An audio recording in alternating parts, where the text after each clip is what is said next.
Ketemu lagi dengan gue Bang Pileng. Jangan lupa subscribe channel Bang Pileng supaya gue lebih semangat lagi untuk buat video-video selanjutnya, dan terima kasih yang sudah menonton video ini. Ini adalah cerita yang dialami Dani sewaktu dia bekerja di salah satu pabrik di sebuah kawasan industri, dan kejadian ini terjadi pada tahun 2002. Merantau dari kota Semarang mencari pekerjaan adalah hal yang tidak mudah bagi Dani. Berbekal informasi yang didapatkan dari teman yang sudah lebih dulu bekerja di pabrik itu, membuat Dani memberanikan diri untuk melamar pekerjaan. Setelah melalui proses interview, akhirnya Dani diterima bekerja sebagai admin gudang di pabrik itu. Eko yang merupakan teman Dani sejak sekolah dan teman yang memberikan informasi kalau ada lowongan kerja di pabrik, langsung pulang ke rumahnya setelah bekerja untuk menemui Dani. Dani yang tinggal di rumah Eko sejak 2 hari lalu nampak sedang duduk santai di teras rumah sambil menikmati segelas kopi. "Gimana hasilnya, Dan? Lu diterima?" "Diterima gua, tapi bagian gudang." "Nggak masalah lah, bagian apa, yang penting kerja," jawab Eko sambil memberikan bungkus plastik yang berisi gorengan. Tangan Dani mengambil bungkusan plastik yang disodorkan temannya. "Wah, pas banget nih buat temen ngopi. Lo mau ngopi nggak? Gue bikinin nih kok." Nggak usah, Dan, nggak usah. Gue udah ngopi kok tadi." "Terus, lu mulai kerja kapan?" "Katanya sih 2 hari lagi. Besok gue disuruh ke mes pabrik. Gue suruh tinggal di sana kok," jawab Dani. "Setahu gue, emang orang gudang disediain mes. Tapi mesnya itu nggak di dalam pabrik, di belakang kawasan industri, di perkampungan penduduk gitu. Di dalam mesnya itu juga ada gudang juga sih. Katanya sih buat simpen barang-barang kantor yang udah rusak." "Katanya mesnya gratis ya kok.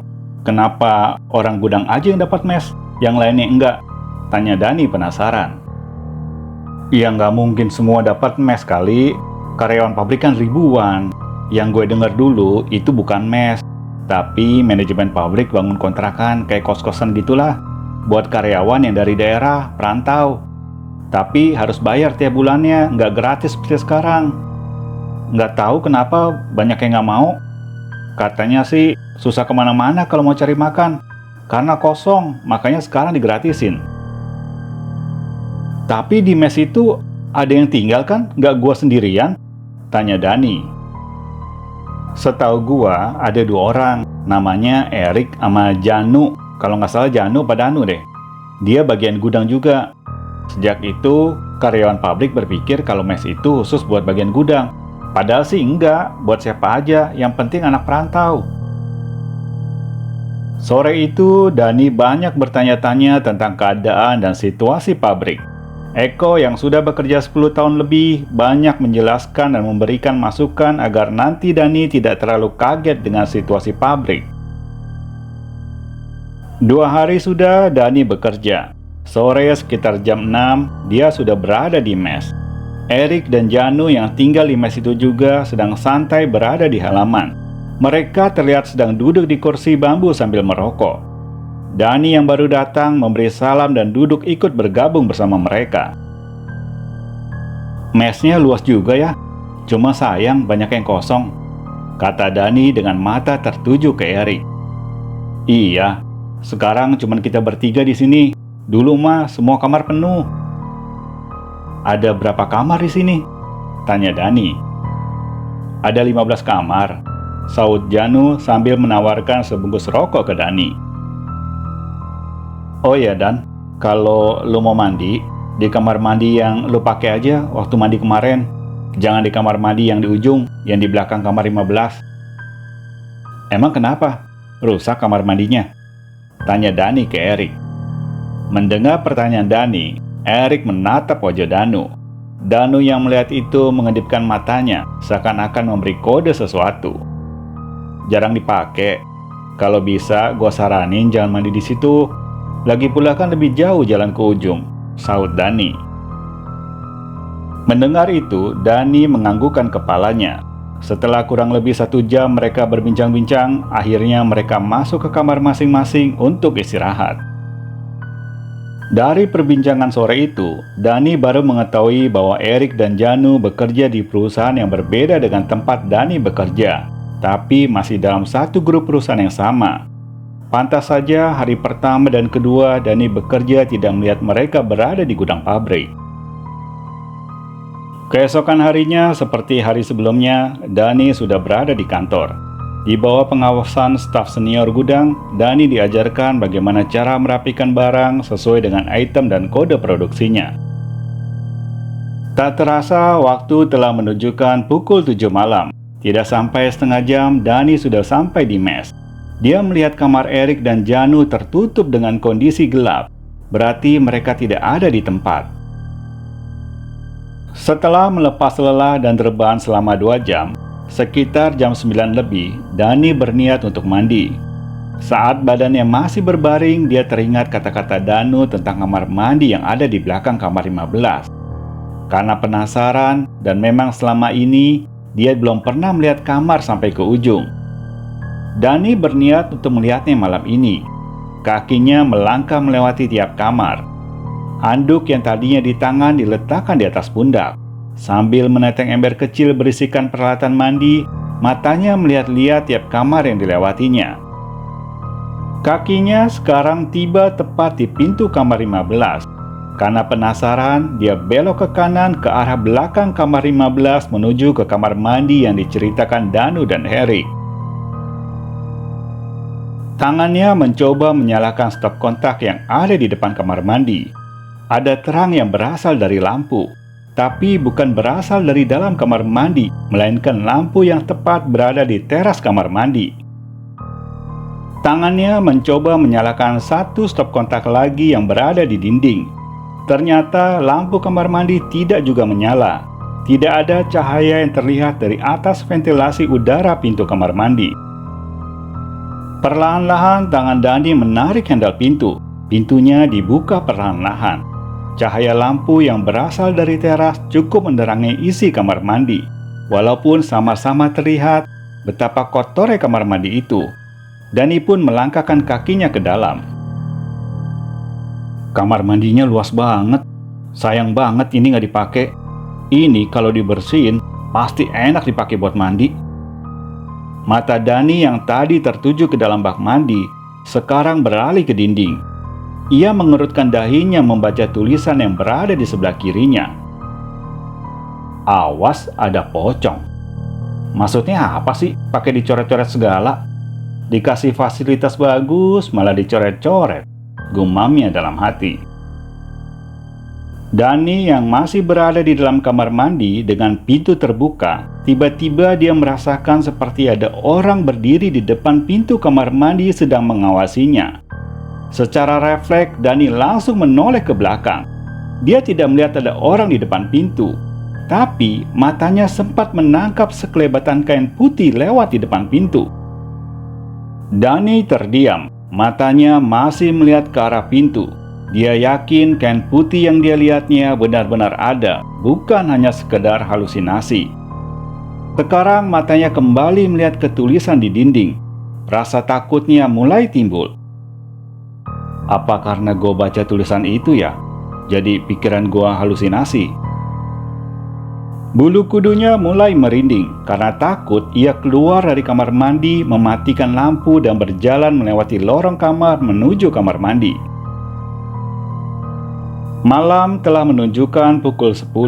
Dani yang sedang rebahan di ranjang berusaha untuk memejamkan matanya. Mengingat besok jam 6 pagi dia sudah harus bersiap-siap ke kantor. Tapi matanya belum juga mengantuk. Suasana yang sepi dan belum terbiasa tinggal di mes membuatnya menjadi bosan. Dia yang tadi rebahan sekarang duduk di ranjang. Niat hatinya ingin keluar, tapi ada perasaan malas untuk berjalan ke arah pintu. Matanya menatap ke arah pintu dan jendela kamar. Tatapan matanya yang tadinya kosong tersentak kaget begitu melihat sosok putih lewat di depan kaca jendela. Dani mempertajam penglihatannya, tapi sosok putih itu tidak lagi lewat di depan jendela.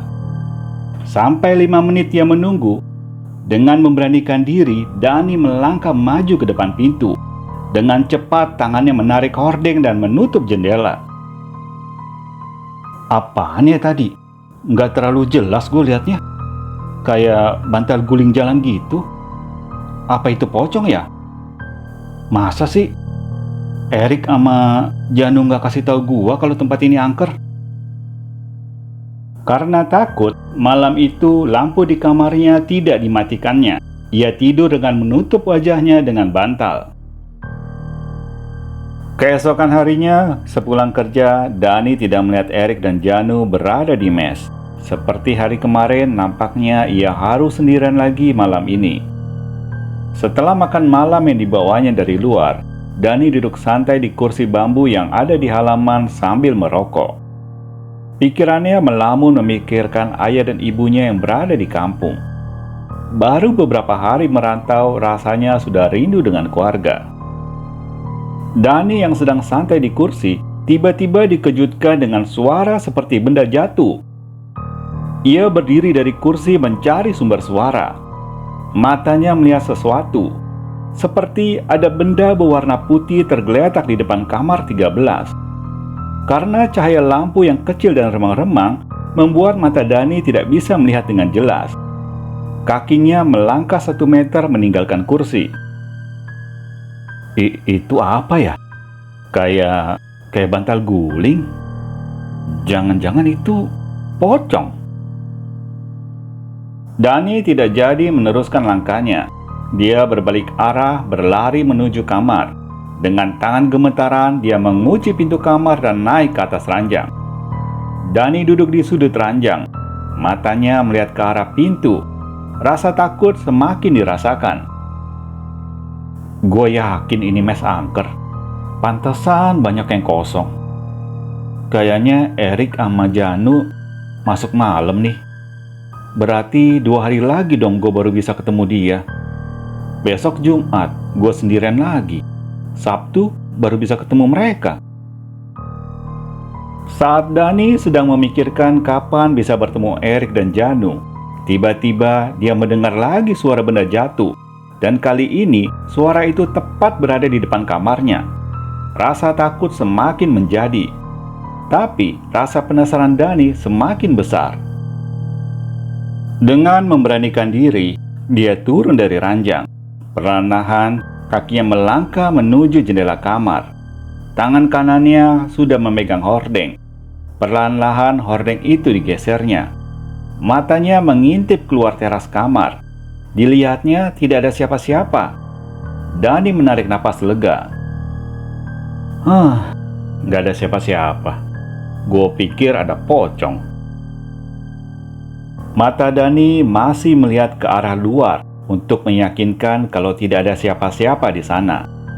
Baru saja dia mau menutup hordeng, tiba-tiba matanya langsung melotot melihat sosok dibungkus kain putih berdiri tepat di teras membelakanginya. Dengan tangan gemeteran, dia melepas kain hordeng jendela yang dipegangnya dan berlari loncat naik ke atas ranjang. Malam itu sama dengan malam kemarin. Dani menutup wajahnya dengan bantal sampai tertidur. Jumat pagi seperti biasa, Dani mulai beraktivitas di kantor. Dengan semangat, dia membantu temannya untuk merapikan barang di gudang. Kerjaan yang banyak membuatnya hampir lupa kalau waktu sudah menunjukkan pukul 6 sore. Dani berkemas-kemas untuk pulang sore itu. Sebelum pulang, dia mampir di warung untuk makan malam. Dia berniat untuk tidak keluar kamar lagi setelah mandi. Dia tidak mau peristiwa semalam dialaminya lagi. Setelah makan dan mandi, Dani langsung berbahan di atas ranjang. Badannya terasa pegal karena hampir seharian dia memindahkan barang di gudang. Matanya mulai mengantuk. Perlahan-lahan dia mulai tertidur. Setelah tidur beberapa jam, Dani terbangun. Matanya melihat ke jam dinding di kamarnya. Waktu menunjukkan pukul 2 pagi. Dia bangun dari ranjang, berjalan keluar kamar menuju ke kamar mandi. Rasa ingin buang air kecil sudah tidak bisa ditahan lagi.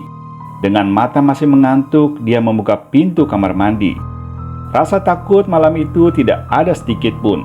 Mungkin karena masih mengantuk, pikirannya tidak mengingat kejadian kemarin malam. Tangannya mengambil gayung untuk menyiram lantai kamar mandi. Bulu kudunya mulai berdiri. Dia merasakan ada seseorang berdiri di sudut kamar mandi. Jantungnya mulai berdebar kencang. Dia tidak berani menoleh ke belakang. Perlahan-lahan gayung yang ada di tangannya diletakkan di pinggir bak mandi. Dia berjalan mundur mendekati pintu kamar mandi. Kepalanya menunduk supaya tidak melihat sosok yang berada di sudut kamar itu. Kakinya sekarang sudah berada di pintu kamar mandi. Dani memutar badannya, dia berjalan seperti biasa. Dani menarik nafas lega, kakinya melangkah meninggalkan kamar mandi. Itu apa ya? Yang di pojok kamar mandi tadi? Gue mau lihat, tapi gue takut. Nggak lihat, gue penasaran. Dani sekarang sudah berada di depan pintu kamar. Tangannya menarik handle untuk membuka pintu. Baru saja pintu terbuka sedikit, dia merasakan seperti ada kepala yang menyandar di pundak belakangnya. Karena merasa ada yang aneh, Dani langsung mendorong pintu kamar dan masuk ke dalam. Tangannya langsung menutup pintu dari dalam. Sebelum pintu tertutup, dia sempat melihat pocong dengan muka hitam berdiri di depan pintu kamarnya. Dengan tangan gemeteran, dia masih sempat mengunci pintu kamar sebelum loncat ke atas ranjang. Malam itu adalah malam yang paling menakutkan buat Dani. Kejadian-kejadian aneh yang terjadi beberapa malam sebelumnya sudah terjawabkan malam ini. Sabtu sekitar jam 4 sore, Dani melihat Erik dan Janu sedang duduk santai di kursi bambu sambil merokok. Kesempatan yang dinanti-nanti akhirnya tiba juga. Ia keluar dari kamar menghampiri Erik dan Janu. "Lagi santai nih?" tanya Dani. "Biasa, lagi curhat masalah kerjaan." "Gimana lu, Dan? Betah kerja di sana?" tanya Janu. "Belum tahu juga sih, baru seminggu. Jadi gue belum bisa ngerasain bener-bener situasi kerjaan di sana kayak apa." "Kemarin masuk malam ya?" Dani balik bertanya ke Janu. "Iya, udah 3 hari masuk malam." "Gimana? Aman sendirian?" "Nah, itu yang gue mau tanya ke lu. Sejak gue sendirian di sini, gue ngerasa ada yang aneh. Gue ngerasa ada yang ngeliatin gue. Jadi waktu itu kan gue ke kamar mandi.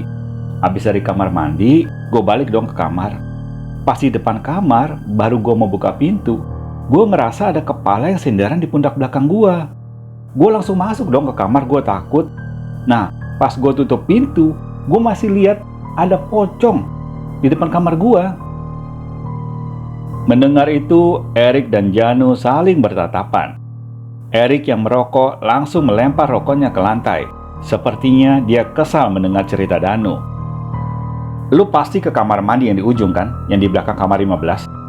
Iya kan?" tanya Erik dengan muka kesal. Dani menganggukkan kepalanya. "Kan gue udah bilang jangan ke kamar mandi itu. Lu kan baru, Dani, di sini. Seharusnya lu nurut apa kata kita." "Loh, lu berdua kan bilangnya jangan mandi di situ. Gue nggak mandi di situ. Kamar mandi juga kotor. Gue cuma penasaran, pengen lihat-lihat situasi di mes ini aja." "Lu buka kamar mandi itu?" tanya Janu penasaran. "Bukan cuma buka, gue masuk ke dalam. Lagian, salah gue di mana?" Dani balik bertanya.